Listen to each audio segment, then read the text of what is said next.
You shut it down now. This look communicates, oh, what is going on here? This guy is crazy. Most of the time I smell like a foot. I can barely get myself out of my robe. You knew I liked you.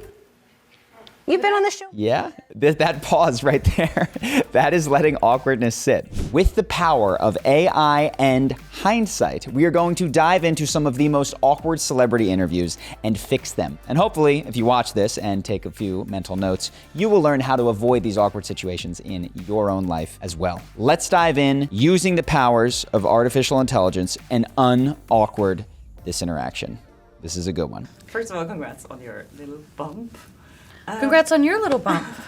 In this scenario, you guys may have seen this video. Basically what happens is Blake Lively is pregnant. She's beginning to show. My understanding is this was a public knowledge thing at this point. The interviewer comments, congrats on your little bump. Congrats on your pregnancy. To which Blake replies, congrats on not being pregnant, or maybe you're fat, or the implication is not totally clear, but it is not kind. And she will go on for the rest of this interview to ignore the host or the interviewer most of the time. She'll be making eye contact mostly with her co-star. In this situation, we can fix it though. We can make it not awkward because Blake is now catching a lot of crap for this interview, and I'm just gonna show you with the power of AI how we would do that. First of all, congrats on your little bump. Thank you. Problem solved. The rest of this interview doesn't have to go the way that it went. This problem doesn't come back to bite Blake Lively years in the future. It is generally the most charismatic and prudent thing to do when you receive a communication from someone that feels like it might be an attack, is to project positive intent onto that. And what I often tell people is take any ambiguous communication, especially early in an interaction, and assume that it's positive. Even if they were trying to take a shot at you, when you read positivity into what people say, it kind of can just derail that whole negative train they were going down and flip things to the positive, and now you're in the place you want to be anyway. So that's what you can do. Let's say that you are insecure about this, and you don't want people pointing that out. Speak to that insecurity, own the insecurity, and make a bit of a light joke. This will let somebody know, please don't continue going down this particular route. If you speak your insecurity, rather than allowing it to come through passive-aggressively, that's gonna be much more effective. Let's assume that you're on the flip side. You're in the interviewer's shoes, and we get to this moment here. Do you guys love wearing those kind of clothes that you... Yeah. Yeah. And you know, working in digital. Everyone wants to talk about the clothes, but I wonder if they would ask the men about the clothes.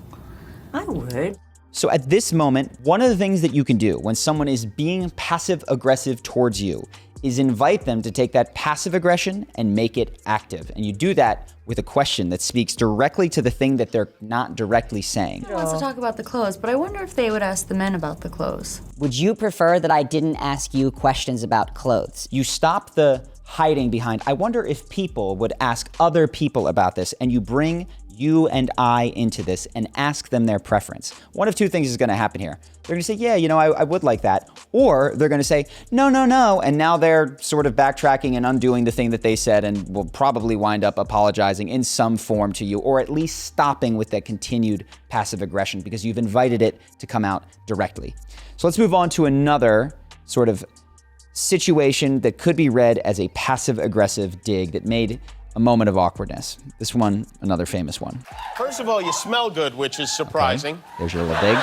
Why is that surprising? I don't know. I just wouldn't Jonah think doesn't of like you, it. a guy who would have a nice scent on. I'm gonna really work hard to not take that as a shot. You know what I mean? Like, So Jonah is actually in this moment doing an externalization of the internal monologue that I just described, which is, I'm going to take this ambiguous communication and interpret it positively. And he's just saying that that's what he's doing out loud. because I think you would smell nice.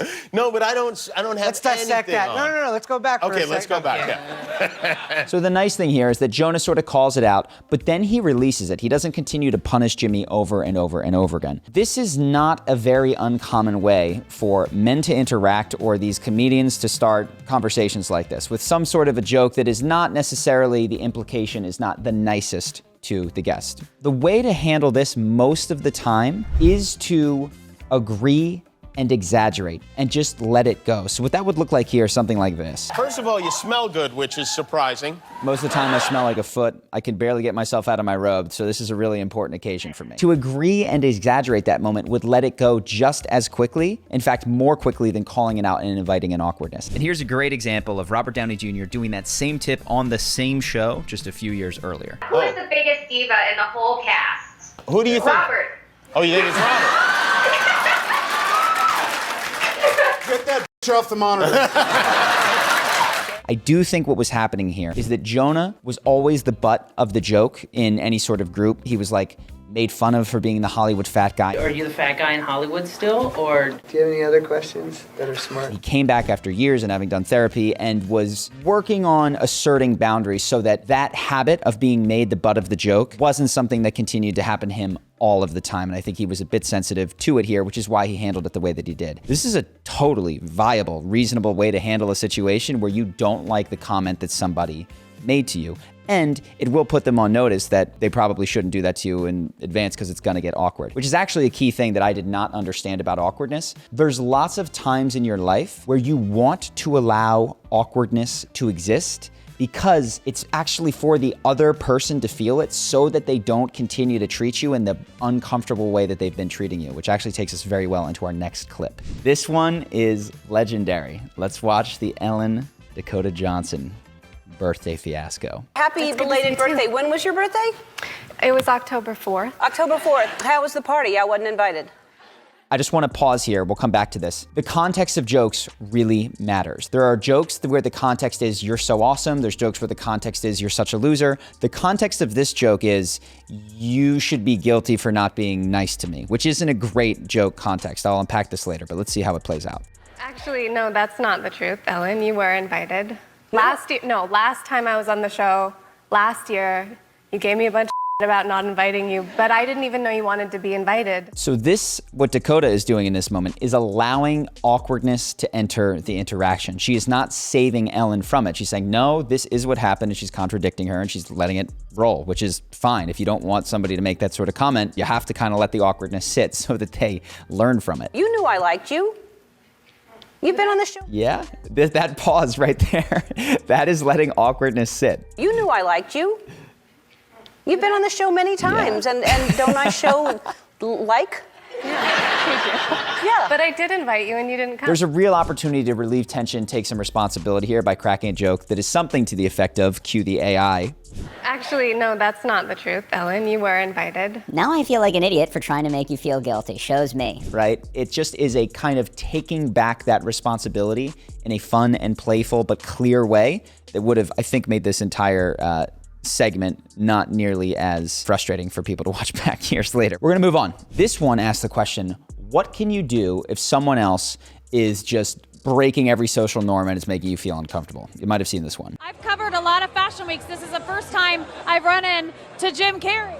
Wait, tell me, is it true you're wandering the streets? You need a date to the party? What's up? No. I'm doing just fine. I just, there's no meaning to any of this. So I wanted to find the most meaningless thing that I could come to. So initially, she's just not liking the way he responded to this question, but it plays out a little bit. I don't think this is the moment where it goes sideways. Well, they say they're celebrating icons inside. Celebrating Do you believe icons. in Boy, that is just the absolute lowest aiming.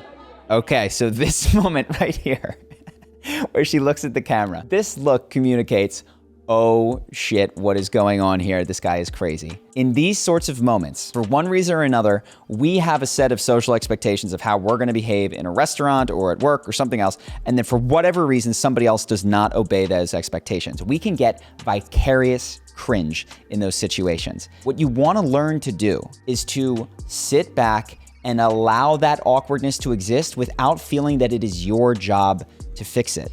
And even these moments where somebody's being absurd, as long as they're not hurting anyone, can actually be enjoyable and fun to watch if you don't take on this burden of, I have to make this social arrangement work in the way that I'm used to. In her case, it's, I have to talk about fashion and why it's important in this particular interview. Just sit back and let a guy who's one of the most famous comedians in the world just talk shit. Like icons. Do you believe in icons? I don't believe in personalities. I don't believe that you exist, but there is a wonderful fragrance in the air. This is a wonderful opportunity for what we talked about earlier, which is agree and exaggerate. So he just said something to the effect of, I don't believe you exist, but there's a wonderful fragrance in the air. How could you agree and exaggerate on that and start to play with this energy rather than fight it, which is what the interviewer continues to do? I don't believe that you exist, but there is a wonderful fragrance in the air. You're right, Jim. You don't exist. We're all just monkeys wearing rags, wandering the world, Sounded fury signifying nothing. What does it mean? You know, just nonsense. Because the problem was, I was sitting here trying to think of like a clever way to respond. And if you watch the rest of this, which is, yeah, he's while he is alluding to some philosophical and spiritual ideas of no self, he's also just making noise. You shut it down now. The underlying thing here for awkwardness is that we often take so seriously what we're doing, and it's easy for us sitting on the outside to look at this woman at a fashion show and say, yeah, obviously this doesn't matter, just enjoy the conversation. But it's very hard to see those opportunities in our own life to just take it a bit easier and not allow the awkwardness to exist, because it's not supposed to go any differently than it is.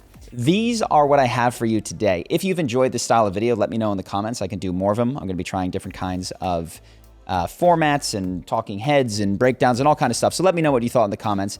If you want to work on your own awkwardness and turn it into confidence and charisma, you might want to check out our course, Charisma University. It's our step-by-step program that is designed to help you master the skills of confidence and charisma in just a few minutes a day, so that you stop feeling awkward and start feeling powerfully in control socially. Thousands of people have used Charisma University to transform their social lives, overcome any awkwardness they have, advance their careers, and build stronger relationships, including in dating, and you can too.